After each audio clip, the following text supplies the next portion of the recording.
It's not my temperament to keep appearing all the time. لوگوں کو بہت شوق ہوتا ہے پیار کریے, نظر آئیں, لوگ پہچانیں, سمجھیں. وہ میرا کبھی فوکس رہا ہی نہیں ہے. نور جہاں کا ہمارے گھر میں آنا جانا بہت تھا, بہت زیادہ آنا جانا تھا. ہم ہوں یا نہ ہو وہ ان کا مسئلہ نہیں تھا. وہ جاتی تھیں بیٹھتی تھیں, نہیں ہے اچھا تو پھر کھانا لگاؤ کہیں, تو جی کھانا تو بنائے. ہاں تو میں بیٹھی تو میں کہاں بھاگ رہی, میں تو بیٹھی ہوں, کھانا بناؤ, مجھے لگاؤ یہاں پہ, میں کھانا گی. کہنے کی جی ابھی تو بی بی اور صاحب بھی نہیں, کہنے کی وہ کیا منع کریں گے تمہیں کہ کیوں دیا کھانا, تم دو.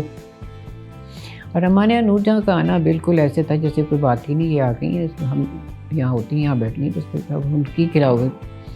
میں نے کہا جائیں, کہتی پھر میں کچن میں جا کے دیکھتی ہوں کہ کیا پکا ہے. میں نے کہا وہاں جا کے دیکھ لیں, کھانا تو ہے ہی. ویسے خواتین کے بارے میں عام طور سے یہ کہتے ہیں کہ وہ بہت بولتی ہیں. ہاں جی بولتے ہیں, پھر اب کیا کریں.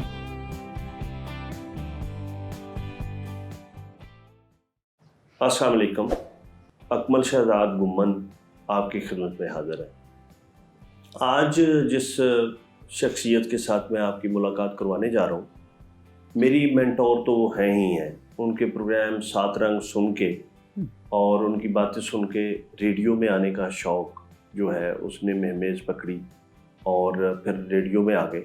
اور ان کا سچی بات یہ ہے کہ وہ بڑے باپ اور بڑی ماں کی بیٹی ہیں, لیکن ان میں کہیں دور دور بھی کوئی فخر غرور والی وہ جو ہے ان کی طبیعت نہیں ہے. اچھا, جو ان کے کولیگ سے ظاہر ہے وہ ریڈیو میں جب 2000 میں آئے تو وہ سب ان کے ساتھ کام کر چکے تھے. خالدہ ارجمن تھیں, ریاض محمود تھے, اعظم خان تھے, نسرین انجم بٹی تھیں, یا بے شمار لوگ تھے. تو ہمیشہ ہی ان کے حوالے سے جو ہے وہ تعریف سنی. مجھے خود ایز اے لسنر بڑی اچھی طرح یاد ہے کہ جس طرح کی یہ باتیں کرتی تھیں, جو ان کے پروگراموں میں عظمیٰ گیلانی آتی تھیں یا دوسرے اس وقت سمینہ احمد آتی تھی, یا جو بڑے بڑے, یہ ایک ڈیڈیکیشن کے ساتھ اپنا پروگرام کرتی تھی. اور کئی پروگرام انہوں نے کیے.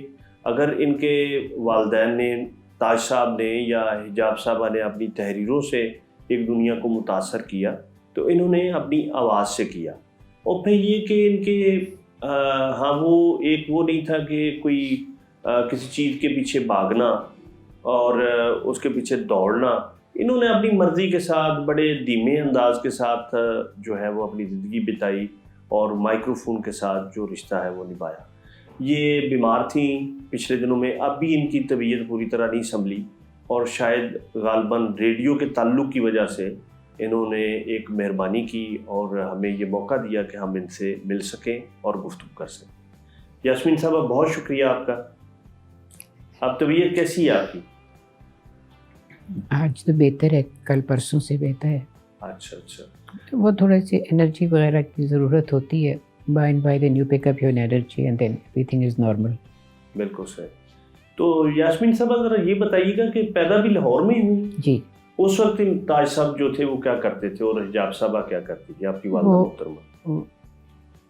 میرے والد تو بچوں کا رسالہ نکالتے تھے, پھول, اور میری والدہ حیدرآباد سے بیاہ کے ادھر آئی تھیں نارتھن ایریاز میں.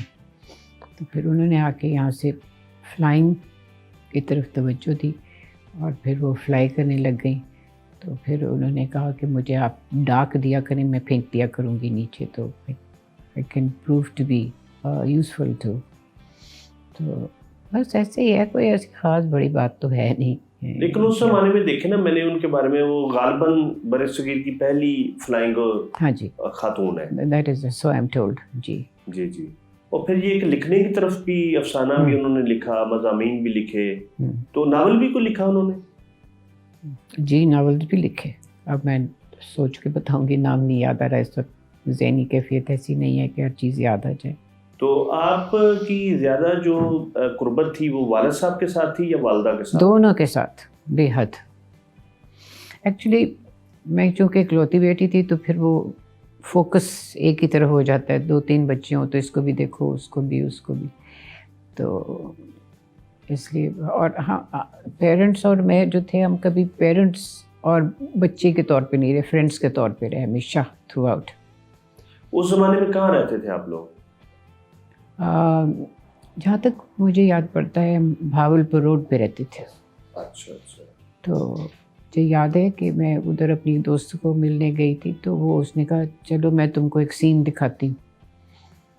تو کچھ سیڑھیاں چڑھ کے اوپر چڑھے تو ایک گاڑی سی کھڑی تھی اور اس میں سے وہ لوگوں کو ڈال کے لائے تھے اور ان کو وہ ایسے کر کے پھینکتے تھے تو وہ قبر میں جا کے پڑتی تھی.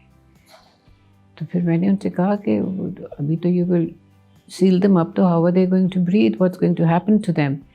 He said, no, we're not going to do that to them. We'll look to it that she is kept here comfortably and that she gains something from being here with us, and we'll try and guide you.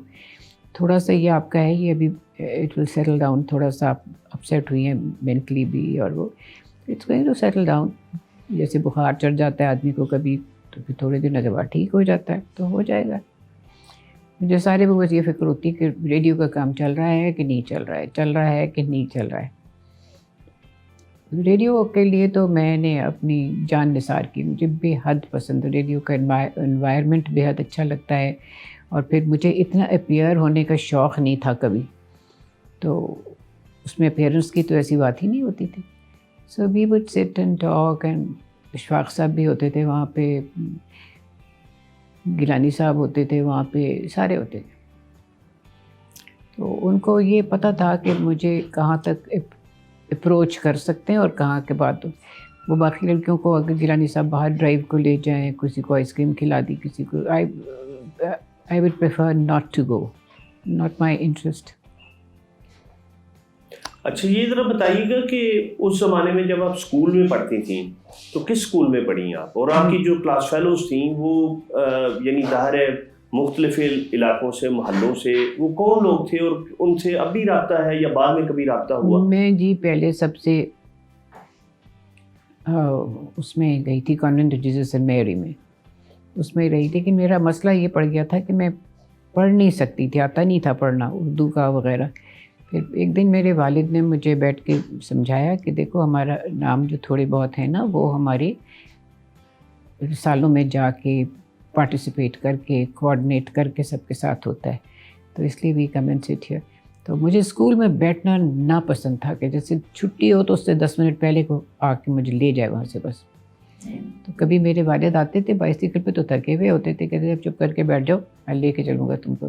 پھر وہ رستے سے مجھے کوئی چیز اگر پسند آئی تو کھلا دیتے, کوئی آئس کریم کہیں ہے تو وہ کھلا دی. وہ ویسے لوگوں کا پیشن عام طور سے ٹی وی ہوتا ہے, not how can I and I will not look down upon TV. TV is a huge big thing, but it's not my temperament to keep appearing all the time. لوگوں کو بہت شوق ہوتا ہے پیار کریے, نظر آئیں, لوگ پہچانیں, سمجھیں. وہ میرا کبھی فوکس رہا ہی نہیں ہے.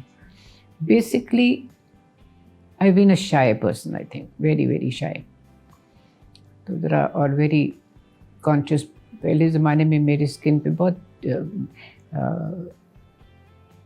یہ نکلتے تھے, دانے سے نکلتے تھے. تو اس کے لیے بہت علاج بھی کروایا گیا, اور وہ جو علاج کرا اس سے وہ اور زیادہ ہو گیا. پھر انہوں نے کہا کہ جی یہ نئی دوائی آئی ہے, it will take time to get settled and so will you, so don't worry, it's okay, we'll look after it. تو مجھے وہ کبھی اس زمانے میں کمرشل بلڈنگ ہوتی تھی, اور وہ کمرشل بلڈنگ 2 چیزوں کے لیے مشہور تھی. ایک تو یہ کہ ساری ہماری کتابیں جو اسکول اور اس کی تھیں وہ وہاں سے ہی ملتی تھیں, اس لیے وہاں جاتے تھے کتاب کو الٹا پلٹا کے. اب تو ساری زندگی اس کے ساتھ ہی گزرے گی. تو بس پھر نور جہاں میری بہت, نور جہاں کا ہمارے گھر میں آنا جانا بہت تھا, بہت زیادہ آنا جانا تھا. ہم ہوں یا نہ ہو وہ ان کا مسئلہ نہیں تھا. وہ جاتی تھیں بیٹھتی تھیں, نہیں ہے اچھا تو پھر کھانا لگاؤ کہیں, تو پھر کھانا تو بنائے. ہاں تو میں بیٹھی تو میں کہاں بھاگ رہی, میں تو بیٹھی ہوں, کھانا بناؤ, مجھے لگاؤ یہاں پہ, میں کھانا ہوں گی. کہنے کی جی ابھی تو بی بی اور صاحب بھی نہیں, کہنے کی کہ وہ کیا منع کریں گے تمہیں کہ کیوں دیا کھانا, تم دو. بس پھر وہ بیٹھی رہتی. بہت مجھے گانے ایسے ہی نہیں مجھے امپریس کرنے کے لیے, ان کے گانے سے کون امپریس نہیں تھا. She was I think a born artist, اور بہت کھلے دل کی, بہت کھلے دماغ کی. ان کی بحثیں مباحثے بھی لوگوں سے بہت ہو جاتے تھے. کئی دفعہ جھڑپ بھی ہو جاتی تھی، مگر وہ کہتی تھی یہ میری ٹائپ کے ہیں نہیں لوگ، یہ مجھے سمجھتے ہی نہیں، اگر سمجھیں گے تو اس قسم کی بحث نہیں کریں گے میرے سے. اچھا میڈم، وہ ان کا وہ بڑی کھلی ڈلی پنجابی بھی بولتی تھی، ہاں، اردو بھی ان کی بہت ہاں، اچھی تھی. ہاں. آپ کے ساتھ وہ یہاں گھر آ کے کون سی زبان بولتی؟ اردو. اچھا. شوکت صاحب بھی تو اردو بولنے والوں میں سے تھے نا، تو آئی تھنک انہوں نے اپنی اردو پالش وغیرہ کروا لی تھی. اور ہمارے یہاں نور جہاں کا آنا بالکل ایسے تھا جیسے کوئی بات ہی نہیں، یہ آ گئی ہیں ہم یہاں ہوتی ہیں، یہاں بیٹھ گئی بس، پھر ان کی کھلاؤ گے. میں نے کہا جائیں، کہتی پھر میں کچن میں جا کے دیکھتی ہوں کہ کیا پکا ہے. میں نے کہا وہاں جا کے دیکھ لیں، کھانا تو ہے ہی نہیں. میں دیکھوں گی اور کچھ پکوانا ہوگا تو پکوا بھی لوں گی. مجھے یاد آ گیا، ابھی آپ نے بات کی تو آپ نے ایک انٹرویو بھی ان کے گھر جا کے کیا تھا میڈم نور جہاں، ریڈیو پہ میں نے یہ سنا ہے. اچھا، شکر ہے. میں نے کافی لوگوں کو انٹرویو کیا، لائک عظمیٰ گیلانی تو میں نے خود کئی پروگراموں میں سنا، لوگ کہتے بھی تھے کہ آپ کی آواز ان سے ملتی ہے. اچھا، that is an honor for me. جی جی جی. He's a very dear and a very very good friend of mine. بالکل صحیح. کچھ لوگوں سے فوراً ہی آدمی بے تکلف ہو جاتا ہے، باتیں کرنے لگتا ہے، آپ کو دل چاہتا ہے ٹائم کم ہو گیا، ذرا بڑھا دو ٹائم کو کہیں سے اگر بڑھ سکتا ہے تو ویسے خواتین کے بارے میں عام طور سے یہ کہتے ہیں کہ وہ بہت بولتی ہیں. ہاں جی بولتے ہیں، پھر اب کیا کریں. تو مرد بھی بولتے ہیں، یہ تو نہیں کہ چپ کر کے بیٹھتے ہیں. They talk a lot.